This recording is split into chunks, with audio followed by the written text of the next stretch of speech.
Hello friends, स्वागत है आपका अपने यूट्यूब चैनल गुरुजी शिवम गुप्ता फाइनेंशियल नॉलेज में।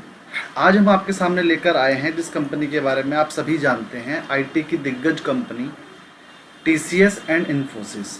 तो पहले आज हम जो आपके लिए टारगेट लेकर आए हैं वो इन्फोसिस का लेकर आए हैं, क्योंकि सबको पता है इन्फोसिस ने जो रिजल्ट आए हैं, इन्फोसिस के रिजल्ट आए हैं डाउन द एस्टीमेट, मतलब कि बेकार, मतलब कि पुअर। अब इन्फोसिस चल रहा है अपने लाइफ टाइम लो पर, लाइफ टाइम लो। इन्फोसिस का लाइफ टाइम लो है 1365।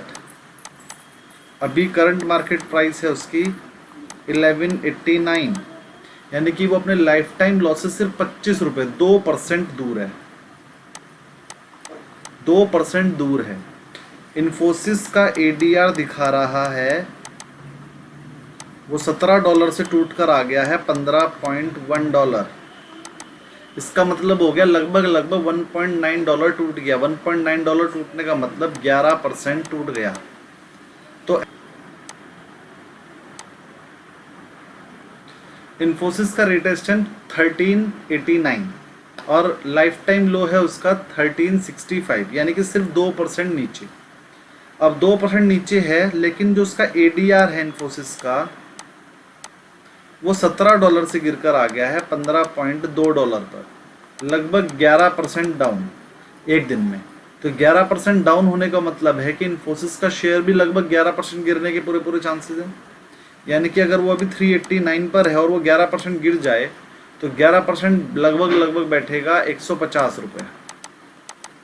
तो 150 रुपये गिरने का तो बचेगा 1240 रुपये का। अगर इन्फोसिस का शेयर 1240 रुपये हो जाए तो हमें क्या करना चाहिए? जिनके पास पोजीशन है उन्हें क्या करना चाहिए, जिनको खरीदना था उनके लिए क्या करना चाहिए, कैसे शॉर्ट कर सकते हैं, या इसको लॉन्ग टर्म के लिए बाय करके रखते हैं, करंट प्राइस पे रखें, या 1240 या 1200 या उससे नीचे आने का इंतजार किया जाए। इस चीज़ पर हम आपको आज सलाह देने वाले हैं। तो पहले ज़रा उसके लिए जान लें कि इन्फोसिस का शेयर इतना ज़्यादा गिरा क्यों। इन्फोसिस को एक बड़ा कॉन्ट्रैक्ट मिला जिससे कंपनी को 10% का रेवेन्यू होता है, वो कॉन्ट्रैक्ट हो गया कैंसिल। वो कॉन्ट्रैक्ट था फाइनेंशियल सेगमेंट का, मतलब कि यूएस के बैंक्स का। अब यूएस के बैंक्स में आपको पता है क्राइसिस चल रही है, थोड़ी प्रॉब्लम चल रही है, थोड़ी वहाँ पर मंदी चल रही है, तो वो अपने कुछ बड़े कॉन्ट्रैक्ट्स को होल्ड पर कर रहे हैं कि जैसे ही पैसा आएगा उसके बाद रिज्यूम कर लेंगे। अब कंपनी के पास से एक बड़ा कॉन्ट्रैक्ट चला गया, कुछ दिन के लिए कैंसिल हो गया, होल्ड पर हो गया। उस वजह से उसका जो रेवेन्यू था वो 10% का रेवेन्यू था, जो 3 महीने का नहीं मिला। लगभग 2.5% रेवेन्यू एक क्वार्टर का चला गया। ये 2.5% रेवेन्यू जब कंपनी का चला गया तो उसी की वजह से कंपनी का प्रॉफिट भी कम हो गया, और जो उसने इस प्रोजेक्ट के लिए स्टाफ रखा हुआ था उसका यूटिलाइजेशन नहीं कर पाए और सैलरी देनी पड़ी। इस वजह से उनकी कॉस्ट भी बढ़ गई और सेल भी कम हो गई, जिसकी वजह से नेट में प्रॉफिट कम दिखा है। लेकिन अगर ओवरऑल की बात करें कितना कम दिखा है, तो जरा उसके लिए बात कर लेते हैं थोड़ा सा जूम करके कि क्या होता है। इन्फोसिस की हमारे हिसाब से ग्रोथ होनी चाहिए थी 0.1% CC growth, constant currency growth. Dollar terms में सेल में मतलब जितना लेवल पिछली बार था क्वार्टर ऑन क्वार्टर उतना ही रहना चाहिए था। 0.1% की ग्रोथ लग रही थी हम लोगों को, लेकिन ये 3.2% घट कर आई है, यानी कि 327 बेसिस पॉइंट, 3.27 बेसिस पॉइंट हमारे एस्टीमेट से कम आई है। सेल हमें लग रही थी कि 14 करोड़ आएगी, लेकिन आई 54 करोड़, 3.4% सेल भी घट गई हमारे एस्टीमेट से। और यूएसडी का रेट हमने लेकर चले थे 82.7, लेकिन वो इस टाइम 82.2 है, तो कुछ लॉस इसकी वजह से भी आया। आधा % जो सेल घटी है वो डॉलर के रेट की वजह से भी घटी है। सेल्स बिलियन में अगर हम कहें तो 390 की हम लेकर चल रहे थे, लेकिन वो 374 आई है। 3.9% का करेक्शन यहाँ से आया है।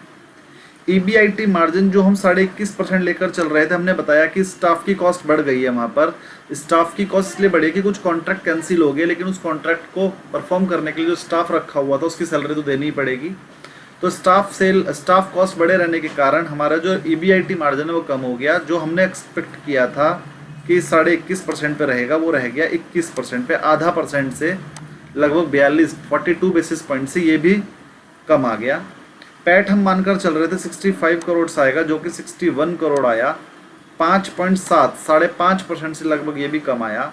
और EPS भी जो हम 15.5 मानकर चल रहे थे वो 14.8 आया, 4.5% से EPS भी हमारा कम हो गया। अब अगर EPS 4.5% से कम हुआ है तो प्राइस भी कम से कम 4.5% से तो कम होगा ही होगा। प्लस अगर जो ग्रोथ हम एक्सपेक्ट करके चल रहे थे वो ग्रोथ नहीं मिलती है तो उसकी वजह से भी रेट कम होना चाहिए। तो कोई बहुत बड़ी बात नहीं है कि 11% का कट इन्फोसिस के शेयर में मंडे को देखने को मिले और ये जो 1240 है यहाँ पर शेयर का रेट आ जाए। लेकिन 1240 से लेके और 1300 रुपये तक इन्फोसिस को बहुत स्ट्रॉन्ग सपोर्ट है।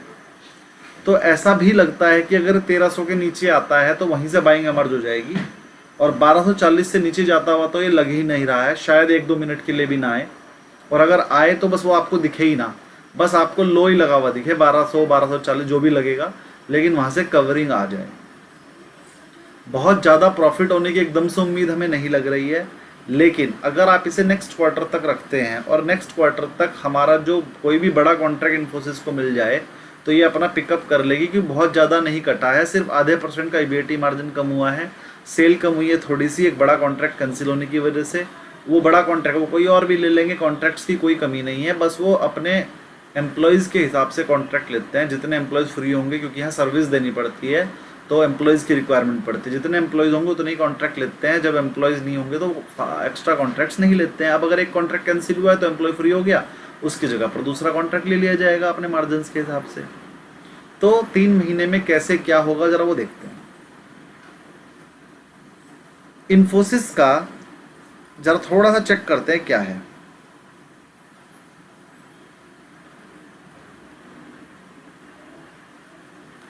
इन्फोसिस का हमारा टारगेट प्राइस है 1760 का, कैसे है जरा वो बता देते हैं। रेवेन्यू CAGR हमें लगता है जो ग्रोथ आएगी वो आएगी 14.9, फाइनेंशियल ईयर 23 का एक्सपेक्टेड है और 25 तक। EPS हमें लगता है कि वो हो जाएगा 58 रुपये 70 पैसे 23 में, 24 में हो जाएगा वो बढ़कर 73 रुपये। हमारा जो 23 का एक्सपेक्टेड था ROE वो है 30.6 और 24 के एक्सपेक्टेड है 33.5। टारगेट प्राइस हमने जो लिया है वो सिर्फ 20 के मल्टीपल पे लिया है, क्योंकि सबसे बड़ी कंपनी इसमें TCS है।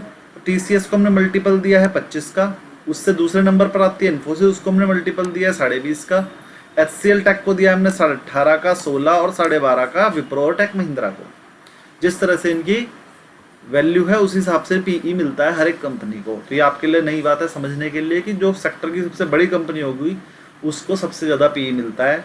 मतलब अगर उसके रेट गिर जाएंगे तो तेज़ी से गिरेंगे, बढ़ेंगे तो तेज़ी से बढ़ेंगे। और रेट कैसे गिरेंगे? अगर उसका प्रॉफिट गिरता है। अगर प्रॉफिट गिरेगा तो रेट भी तेज़ी से गिरेंगे क्योंकि मल्टीपल ज़्यादा है। अगर प्रॉफिट बढ़ेगा तो रेट भी तेज़ी से बढ़ेंगे क्योंकि मल्टीपल ज़्यादा है। ऐसे ही TCS को हमने मल्टीपल ज़्यादा दिया है और इन्फोसिस को थोड़ा कम दिया है और छोटी कंपनीज को बहुत कम दिया है। तो उस हिसाब से हमारा जो प्रॉफिट निकल कर आया है 1760 आया है। ये हमने 12% से डिस्काउंट भी करा है। 2025 का जो हमारा एक्सपेक्टेड EPS है उससे हमने 20.5 का PE दिया और उसे 12% से डिस्काउंट करके आज का रेट निकाला है। मतलब 25 में अगर यही EPS आया तो रेट कुछ ज़्यादा होगा। हमने 12% पर ईयर से उसे डिस्काउंट कर दिया है। उसके बाद ये रेट निकल कर आया 1760। चलिए थोड़ी सी और बात करते हैं। हमने जो अपने सभी इसकी जो बाकी सेक्टर पूरे सेक्टर के जो टारगेट निकाले जा रहे हैं उन पर डिस्कशन कर लेते हैं। HCL टेक्नोलॉजीज का अभी जो रेट है वो 1072 रुपये है। हमने टारगेट दिया है 1240। कितने PE से दिया है हम आपको ऊपर बता चुके हैं। HCL टेक्नोलॉजी पे हमने 18.5 का PE दिया है। उस हिसाब से 1240 का टारगेट बनता है। लगभग 17% की अपसाइड बनती है। अगला हमारा आता है इन्फोसिस। इन्फोसिस का रेट अभी है 1389 और हमने 1760 का टारगेट दिया है। लगभग आपको यहाँ से 30% का अपसाइड दिख रहा है। 1400 से 1750 आएगा तो 350 रुपये बढ़ेगा। 350 बढ़ेगा मतलब लगभग 35 33%, 25 से 30% बढ़ेगा। उसका अगला टारगेट हमने बताया आपको टीसीएस का, जो अभी है 3190 पे और जा सकता है 3580 तक, लगभग 400 रुपये बढ़ेगा, लगभग 13%।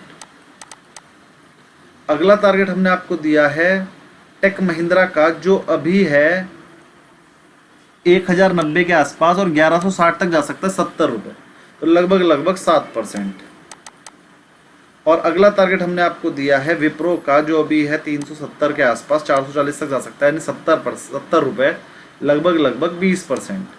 और अगर कल इन्फोसिस का रेट आपका 1240 या 1250 आ जाए, और हमारा टारगेट है वहां से 1760 रुपये का, तो बनते हैं हमारे अपसाइड रिटर्न 500 के।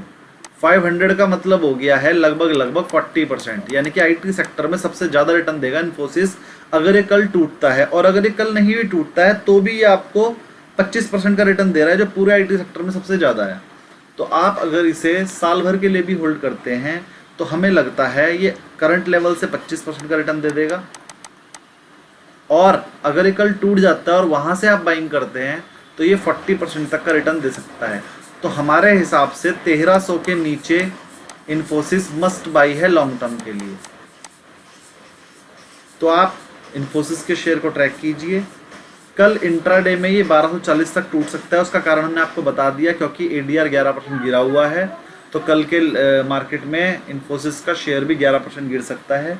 लेकिन हमें लगता नहीं है वहाँ से बाउंस बैक नहीं आएगा, हमें लगता है वहाँ से रिकवरी आ जाएगी।